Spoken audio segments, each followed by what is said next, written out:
여러분, 예수님께서 이 땅에 육신의 몸을 입고 오셨습니다. 그리고 30년이라는 시간 동안 부모와 함께 생활하시다가 공생의 사역을 시작하셨죠. 그리고 처음으로 선포하신 말씀이 무엇인지 기억하십니까? 수요일날 예배 때 우리 사모님을 통하여서 들으셔서 아시겠지만, 회개하라, 천국이 가까웠느니라. 천국 복음에 대해서 맨 처음 주님께서는 공생의 사역을 시작하셨습니다. 그리고 또한 예수님께서 이 땅에 계시다가 이제 공생의 사역을 마치시고 하늘로 승천하시면서 마지막으로 하신 것이 무엇이냐? 바로 오늘 말씀이죠. 바로 제자들을 만나시고 그들에게 지상명령, 곧 마지막 명령을 내리신 것입니다. 그 말씀이 무엇입니까? 오늘 본 말씀 제가 다시 한번 읽어드리면, 그러므로 너희는 가서 모든 민족을 제자로 삼아 아버지와 아들과 성령의 이름으로 세례를 베풀고 내가 너에게 분부한 모든 것을 가르쳐 지키게 하라. 볼지어다 내가 세상 끝날까지 너희와 항상 함께 있으리라. 여러분, 우리가 이것을 통해서 알 수 있는 것은요, 주님께서는 이 땅에 오신 목적과 이유, 그것이 바로 천국 복음을 증거하고 모든 사람들이 주님의 가르침을 듣고 지킴으로 하나님 나라, 곧 우리의 본향인 천국으로 오기를 원하신다는 것입니다. 그렇게 우리는 그분의 마지막 명령을 지켜야 합니다. 그런데요, 우리는 이 명령대로 살지 못하고 있는 것이 현실이라는 거죠. 그렇게 우리는 이 말씀을 통하여서 주님의 마음과 그분의 뜻을 우리의 마음 가운데 새길 필요가 있습니다. 그래서 우리 교회의 사명선언문과 같이 우리 시대의 주님의 다시 오심을 봐야겠다는 것이죠. 그럼 우리가 그러기 위하여서 어떻게 해야 되느냐? 첫 번째로 아까 전에 말씀드린 대로 주님의 마음을 우리 마음 가운데 새겨야 되는 것이죠. 그러기 위해서 필요한 것은요, 첫 번째 우리가 봐야 하는 것은 주님께서 이 땅에 다시 오신 이유, 오시길 원하시는 이유를 우리가 알아야 합니다. 그리고 또한 주님께서는 바로 이 땅에 다시 재림하기를 간절히 원하고 계십니다.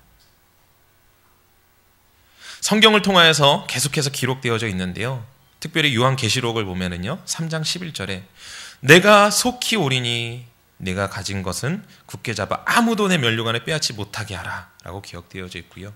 또한 동일하게 요한계시록 22장 7절에는 특별히 22장 전체에서 보면 약 3번 비슷한 내용이 나옵니다. 22장 7절에는 뭐라고 나오면요, 보라 내가 속히 오리니. 그리고 12절에도 보면 보라 내가 속히 오리니. 그리고 20절에는 이것들을 증언하신 이가 이르시되 내가 진실로 속히 오리라 라고 기록되어져 있습니다. 이처럼 주님께서는 이 땅에 다시 오기를 원하십니다. 물론 우리 역시도 주님이 이 땅에 다시 재림하기를 간절히 원하고 있는 것은 똑같죠. 그런데요, 같은 것 같지만 주님과 우리 사이에 차이가 있습니다. 그 차이가 무엇인지 아십니까? 그것은 우리는 그저 주님이 다시 오시기만을 기다리고 있다는 겁니다. 여러분, 마라나타가 무슨 뜻인지 아십니까? 주 예수여 어서 오시옵소서. 우리는 기도하는 가운데 계속해서 외칩니다. 마라나타, 주 예수여 어서 오시옵소서. 주님께서도 어서 오기를 원하고 계십니다. 하지만요, 우리가 이렇게 마라나타 하며 주님 어서 오십시오라고 간절히 기도하고 있을 때 주님은 우리를 향하여서 말씀하십니다. 제자들이여, 교회여, 성도여, 너희가 나아가라. 여러분, 주님이 오시기 위해서는요, 우리가 나아가야 합니다. 왜요? 이 땅, 곧 땅끝까지 이르러 내 증리되라고 말씀하시고, 특별히 마태복음 24장 14절에 보면 이 천국 복음이 모든 민족에게 증언되기 위하여 온 세상에 전파되리니 그제야 꽃이 오리라 라고 주님께서 말씀하고 계십니다. 곧 주님께서 다시 오실 그날이 언제냐? 그것은요, 바로 이 땅끝까지 온 세상에 주님의 참된 복음이 증거되어질 때 주님께서는 그 끝이고 이 땅 가운데 오시겠다라고 말씀하신 겁니다. 그렇기 때문에요, 우리가 그냥 가만히 앉아서 주님 앞에 기도만 하고 있고 주님 어서 오십시오, 주 예수여 어서 오십시오라고만 기도하고 있다라고 한다면 주님께서 우리를 향하여 외치는 겁니다. 내 사랑하는 자녀야, 네가 나아가라. 네가 이 땅 가운데 나아가 땅끝까지 이르러 내 말씀, 이 참된 복음의 진리를 증거하여라 라고 명령하고 계신 것입니다. 여러분, 주님은요 우리보다 이 땅 가운데 오기를 더 원하십니다. 성경에 계속해서 기록하고 있습니다. 우리가 원하는 것 이상으로 주님께서는요 이 땅에 속히 재림하여 오기를 원하십니다. 하지만 우리가 나아가지 않는 한 주님은 이 땅에 오실 수가 없습니다. 주님이 왜 우리 가운데 마지막 명령을 주신 것입니까? 나아가라고요. 이 땅에 죽어가는 영혼들을 향하여 나아가라고요. 그들 가운데 복음을 증거하라고 우리 가운데 마지막 명령을 주신 것입니다. 그 명령은 바로 그리스도를 믿는 모든 자들에게 주어진 명령입니다. 여러분, 나이가 어리다고 하여서 이 명령이 관련 없는 것이 아니고요, 나이가 많다고 하여서 이 명령과 관련 없는 것이 아닙니다. 나이가 많던 적던 예수 그리스도의 이름으로 부름받은 우리들, 그분의 제자로 살아가겠다고 결단한 우리들에게는요 동일하게 주어진 명령입니다. 우리가 이 명령을 지켜 행해야만 합니다. 왜요? 주님은 속히 이 땅 가운데 오길 원하시기 때문에 그 일을 앞당길 수 있는 건 우리밖에 없습니다. 여러분, 우리가 행할 때 주님께서는 오십니다. 하지만 우리가 멈춰서 그저 기도만 하고 주여 어서 오시옵소서, 주여 어서 오시옵소서, 지금 이 삶이 너무나 힘들고 어렵습니다, 주님 어서 오십시오라고 기도만 하고 있다라고 한다면 주님께서는 오시고 싶어도 오실 수가 없습니다. 그 일을 앞당길 수 있는 건 바로 나입니다. 지금 주님께서는 나를 향하여서, 바로 저를 향하여서, 우리 성도님을 향하여서 외치고 계십니다. 내 사랑하는 자녀야, 네가 가라. 네가 나의 명령에 따라서 가라. 이 마지막 명령을 네가 지키길 원한다라고 주님께서 말씀하고 계신 것입니다. 여러분, 그 명령에 따라서 순종하셔서 이 땅 가운데 나아가 주님께서 우리 가운데 명령하신 이 명령, 너희는 땅 끝까지 이르러 모든 민족에게 제자 삼고 아버지와 아들과 성령의 이름으로 세례를 베풀어 그들을 변화시키고 그들에게 가르쳐서 내가 분부한 모든 것을 가르쳐 지키게 하는 이 사역을 너희가 감당하길 원한다라고 주님께서는 지금 우리를 찾고 계십니다. 그 말씀에 순종하셔서 그 말씀에 응답하셔서 그 말씀대로 살아가시는 우리 성도님들 되시길 원합니다. 두 번째는요, 우리가 이 마지막 명령을 따라야 하느냐, 그것은 바로 하나님의 마음이 바로 이웃에게 있기 때문입니다. 우리는 이 성경을 이야기할 때 크게 계명을 이야기할 때요, 신약에서는 이제 두 가지로 이야기합니다. 하나님 사랑과 이웃 사랑이죠. 하지만 궁극적으로 이 성경에 나와 있는 그 계명을 하나로 이야기한다면, 한마디로 이야기한다면 바로 이웃 사랑입니다. 왜요? 우리가 하나님을 사랑할 때 그 사랑 먼저 하나님이 우리 먼저 사랑하셨죠. 그 사랑 우리가 경험하고 우리가 하나님을 사랑할 때 하나님 마음 가운데 있는 이웃이 우리 가운데 보여지게 되는 것입니다. 그리고 우리는 결국 그 사랑을, 하나님을 사랑하는 마음을 이웃 가운데 돌릴 수 있는 것이죠. 결국 하나님의 마음 가운데 누가 있는 겁니까? 바로 이웃이 있다라는 것이죠. 바로 하나님의 마음이 이웃에게 있기 때문에 주님께서 이웃을 얼마나 사랑하셨는지 또한 성경 가운데 기록되어 있습니다. 마가복음 10장 45절에 보면은요, 인자가 온 것은 섬김을 받으려 함이 아니라 도리어 섬기려 하고 자기 목숨을 많은 사람에게 대속물로 주려 함이라 라고 기록되어져 있습니다. 여러분, 하나님은요 우리를 너무나 사랑하셔서 결국 사람들, 저뿐만 아니라 우리의 이웃들마저도 너무나 사랑하셔서 자기의 목숨을 많은 사람들에게 대속물로 주셨다라는 겁니다. 여러분, 하나님의 마음이 바로 이웃에게 있습니다. 주님이 이 땅에 오신 이유는 바로 사람들, 곧 이웃을 위해서 오셨고 이웃을 위해 사셨고 또한 이웃을 위해 죽으셨습니다. 그렇게 우리는 예수님이 바라보셨던 그 이웃을 바라봐야만 합니다. 우리 가운데 죽어가는 그 영혼들을 바라봐야만 합니다. 왜요? 주님께서 오신 이유가 그 영혼이었기 때문에요. 또한 그 영혼이 바로 우리였지 않습니까? 우리 역시도 죽음 가운데 있었는데 예수 그리스도를 먼저 한 누군가를 통하여서 우리가 그 사랑을 경험했지 않습니까? 그가 우리를 바라보지 않았다라고 한다면, 그가 예수 그리스도의 마음을 그 마음 가운데 품고 그가 이웃인 바로 나를, 우리를 애통하게 생각하지 아니하고 바라보지 아니하였다라고 한다면 우리는 아마 이 자리에 있을 수 없었을 것입니다. 그렇기 때문에 우리도 동일하게 우리의 이웃을 통하여서 예수 그리스도를 깨달은 것과 같이 우리의 이웃을 동일하게 품고 나아가야만 합니다.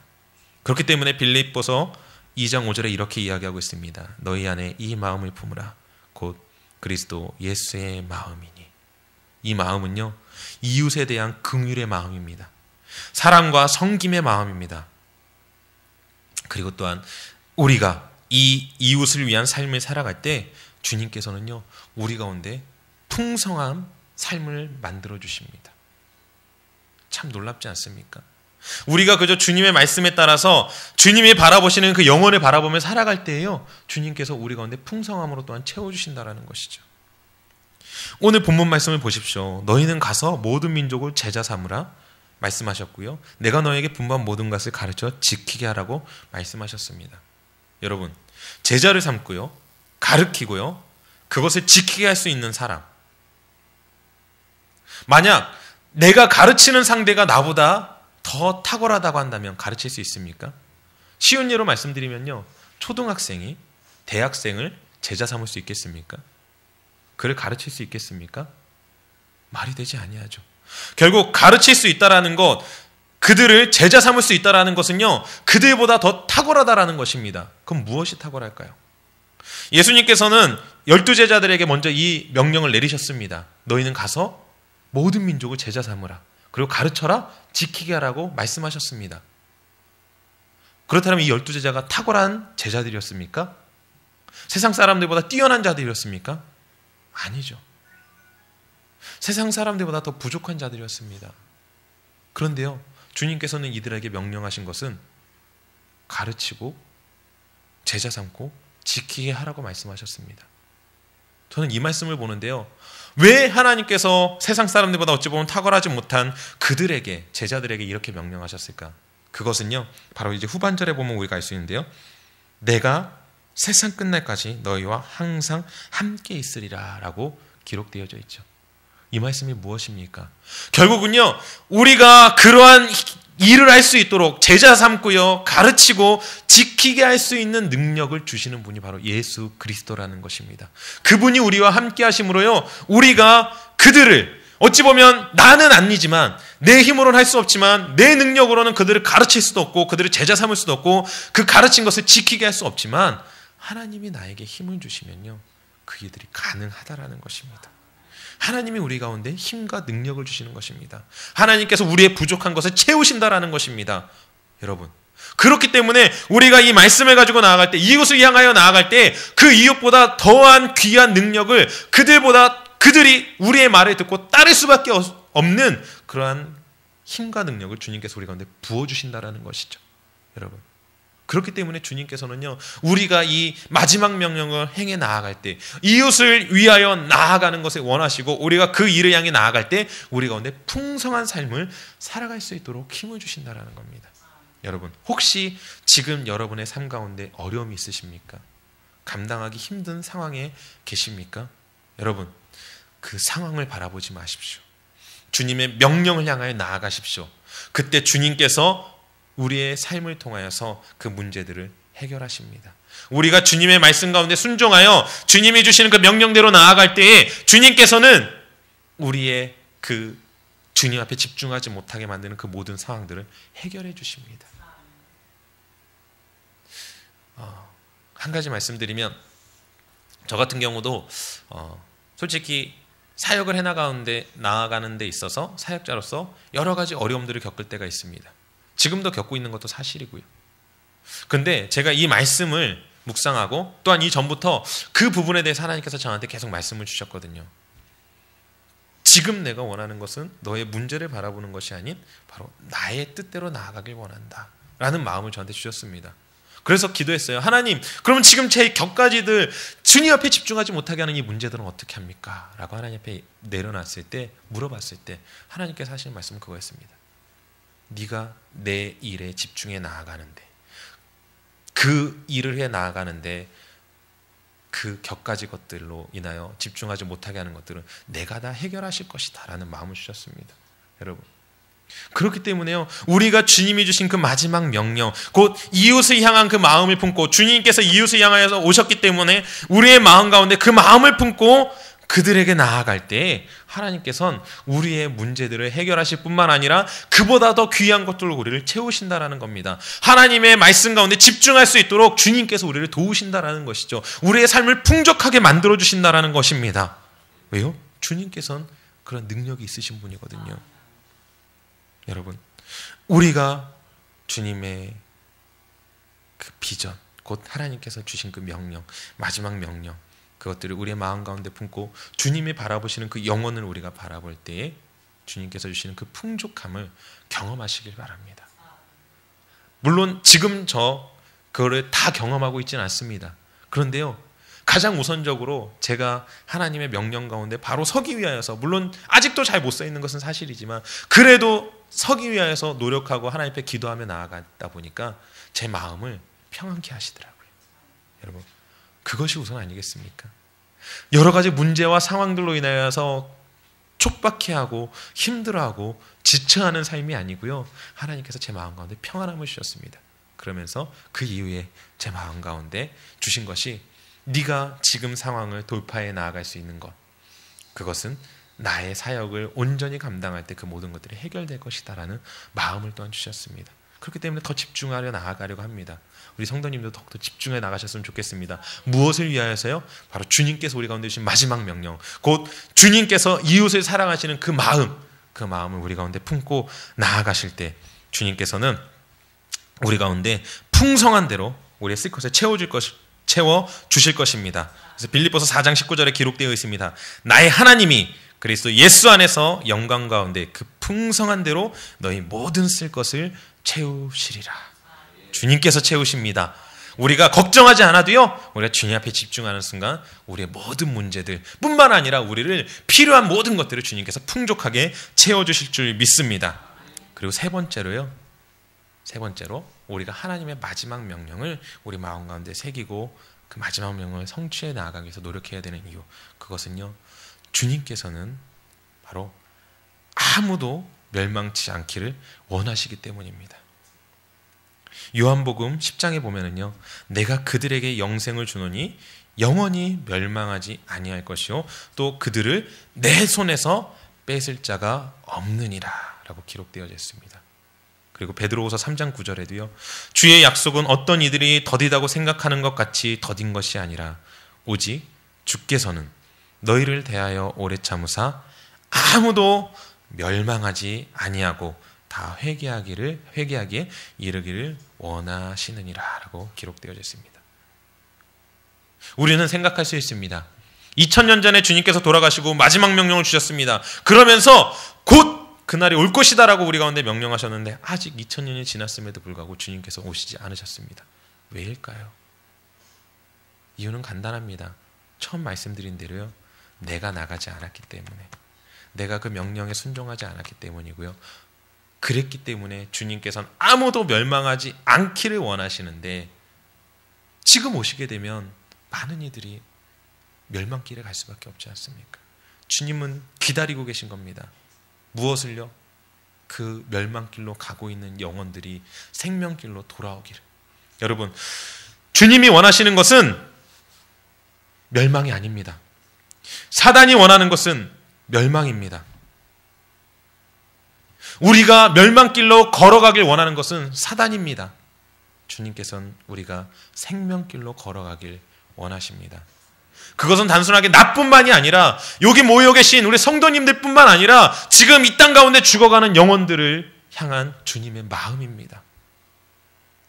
제가 이제 우리 교회가 계속하여서 이제 매주 전도를 나가잖아요. 이제 특별히 중학교를 제가 나가면서 한 가지 깜짝 놀란 것이 있어요. 그것이 무엇이냐면 여러분 아시겠지만 지금 이 밖으로 나가서 좌우만 살펴봐도 수많은 교회들이 있습니다. 우리 바로 위에도 교회가 하나 있고요. 저 옆으로는 청암교회가 있고요. 저 큰 길 쪽으로 나가면 더 많은 교회들이 있습니다. 정말 이 작은 이 선부 3동 안에도요. 수십 교회가 밀집해 있습니다.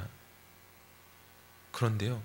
제가 학교 앞에 가서 아이들에게 두부과자를 나눠주면서 교회에 대해서 이야기하면서 교회 다니니? 라고 물어보면은요. 반 정도가 교회를 다니지 않거나 다녔다가 지금은 다니지 않는다라고 이야기합니다. 이게 어떻게 된 일일까요? 분명 이 땅 가운데 100m 전방 안으로만 두세 개의 교회가 밀집해 있습니다.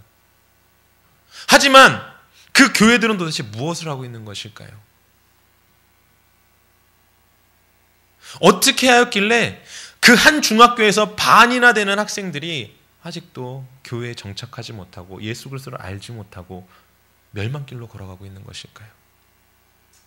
여러분, 주님은 그 영혼들을 기다리고 계십니다. 그 영혼들이 멸망하지 않기를 원하고 계십니다. 단순히 중학교뿐만이 아닙니다. 나아가 보십시오. 지금 이 거리를 배회하고 있는 그 영혼들을 바라보십시오. 주님은 알지 못하고 죽어가는 영혼들이 너무나 많다라는 겁니다. 하나님은 그 영혼들을 기다리고 계십니다. 그 영혼들이 사단의 게임에 넘어가서 멸망길로 걸어가는 것이 아니라 바로 주님의 음성을 듣고 빛 가운데 나아가 생명길로 걸어가기를 주님께서는 원하고 계시다라는 겁니다. 여러분, 그 사역을 감당할 수 있는 것이 바로 우리입니다. 주님은 우리를 빛의 사자로 부르셨습니다. 뿐만 아니라 주님은 우리를 제자로 부르셨습니다. 우리 가운데 생명을 주기를 원하십니다. 죽어가는 영혼들에게 생명을 증거하길 원하십니다. 여러분, 그 생명, 오늘 본문에서도 이야기하지 않습니까? 아버지와 아들과 성령의 이름으로 세례를 베풀라. 여러분, 세례가 무엇입니까? 바로 옛 자아, 나의 옛 그 죄악에 빠진 본성은 죽고 다시금 예수 그리스도의 이름으로 새롭게 태어나는 것입니다. 생명을 더하는 것입니다. 주님께서는 우리 가운데 명령하신 겁니다. 너희는 가서 그들에게 생명을 전하거라. 그들 가운데 나아가 생명을 증거하거라. 나는 그들이 멸망하는 것을 보고 있을 수 없다라고 주님께서 우리 가운데 말씀하신 것입니다. 여러분, 여러분들 지금 혹시 마음 가운데 생각나는 영혼들이 있으십니까? 내가 아직까지 살아오면서 복음을 제시하지 못하고 증거하지 못한 영혼들이 있으십니까? 주님께서는 그 영혼을 기다리고 계십니다. 또한 그 영혼 가운데 바로 여러분이 나아가길 원하고 계십니다. 그 영혼이 지금 달려가는 그 길, 멸망의 길로 달려가고 있는 그 길 가운데에서 생명의 길로 건져지길 주님께서는 원하고 계신다라는 겁니다. 여러분, 말씀을 정리하겠습니다. 하나님께서는 우리 가운데 마지막 명령을 주셨습니다. 그 마지막 명령이 무엇이죠? 다시 한번 말씀드리면 너희는 가서 모든 민족을 제자로 삼아 아버지와 아들과 성령의 이름으로 세례를 베풀고 내가 너희에게 분부한 모든 것을 가르쳐 지키게 하라. 볼지어다 내가 세상 끝날까지 너희와 항상 함께 있으리라 하시니라. 바로 이 말씀이었습니다. 이것은 당시 12 제자에게만 국한된 말씀이 아닙니다. 바로 예수 그리스도를 믿고 제자된 우리 가운데 주어진 명령이며 말씀입니다. 이 말씀을 행해 나아가기 위해서 첫 번째 무엇을 해야 된다고 말씀드렸습니까? 바로 주님이 이 땅에 속히 오기를 원하셔서 우리 가운데 이 명령을 주셨음을 기억해야 됩니다. 주님이 언제 오실지는 결국은 우리가 하는 행동, 우리가 나아가는 것에 따라 달라져 있습니다. 우리가 지금 이 땅 가운데 나아가, 지금 이 시간 나아가 단 한 영혼에게라도 복음을 증거하고 그 영혼이 돌아온다면 우리는 주님이 오실 그날을 앞당긴 것입니다. 하지만 우리가 멈춰서서 있다라고 한다면 주님이 오실 그날을 우리는 전혀 앞당길 수 없는 것이죠. 또한 하나님의 마음은 이웃 가운데 있다라는 것을 기억하십시오. 죽어가는 그 영혼들, 그 이웃들, 주님께서는 그들을 위하여 이 땅 가운데 오셨고 그들을 위하여 사셨으며 그들을 위하여 죽기까지 하셨습니다. 우리도 그 주님의 사랑으로 인하여 우리가 지금 이렇게 주님을 믿고 있는 것을 기억하시고 또한 주님의 마음을, 그 이웃을 사랑하는 마음을 우리가 품으시길 바랍니다. 마지막으로 주님은 단 한 영혼도 멸망하지 않기를 원하십니다. 우리가 나아가지 않는다면, 우리가 그 명령대로 나아가지 않는다라면, 우리가 그 명령에 순종하지 아니하고 멈춰 있는다라고 한다면 분명한 건 많은 이들이 멸망길로 가게 될 것이고 그들은 주님을 알지 못하고 이 세상을 마감하며 지옥불 가운데에서 사단의 놀이객감으로 살아갈 수밖에 없을 것입니다. 주님은 그러한 영혼이 없기를 원하십니다. 그리고 그러한 영혼이 없을 수 있도록 우리 가운데 나아가라고 명령하십니다. 우리가 명령에 온전히 순종하여서 진정으로 하나님이 다시 오시는 그날을 앞당기는 우리 성도님들이 되셨으면 좋겠습니다. 여러분 다들 모르시죠? 우리 교회의 사명선언문 잘 모르시죠? 저도 이렇게 갖고 왔어요. 암기가 잘 안 돼서 제가 이걸 왜 갖고 왔냐면 이게 아마 제가 기억하는 남아있을 겁니다. 갖고 가셔서 집에다 붙여두십시오. 그리고 보시면서 선포하십시오. 우리 교회 사명선언문, 우리 교회는 이렇게 될 것입니다. 제가 읽어드릴게요. 따라해 주셨으면 좋을 것 같습니다. 제가 이렇게 한 줄씩 읽어드릴 테니까요. 따라해 주셨으면 좋을 것 같아요. 우리는 하나님의 말씀과 성령의 능력으로 제자되고 모든 세대와 영역과 종족을 제자 삼아 우리 시대의 주님이 다시 오심을 보는 데 있다. 여러분, 우리 이 비전 선언문이요 속히 이루어질 수 있도록 나아가시기 바랍니다. 저도 나아갈 것입니다. 함께 힘을 모아서 이 땅을 변화시켜 나아갔으면 좋겠습니다. 그것이 주님이 우리 가운데 주신 명령입니다. 주님께서 이 땅 가운데 오셔서 그 생을 마감하시고 하늘로 승천하시면서 우리 가운데 주신 마지막 명령입니다. 우리가 나는 못해. 맞습니다. 저는 못합니다. 하지만 우리가 나아갈 때 주님께서는 힘 주시고 능력 주셔서 사역을 감당할 수 있게 하시고 영혼들을 붙여주실 것입니다. 그때 우리가 이 사명선언문 지금 우리가 함께 외친 것과 같이 우리 시대의 주님의 다시 오심을 앞당겨 그분을 보는 우리의 생을 마감하기 전에 주님을 바라볼 수 있는 그분과 함께 본향으로 올라갈 수 있는 우리가 되어지길 원합니다. 우리 함께 이 시간 기도했으면 좋겠는데요.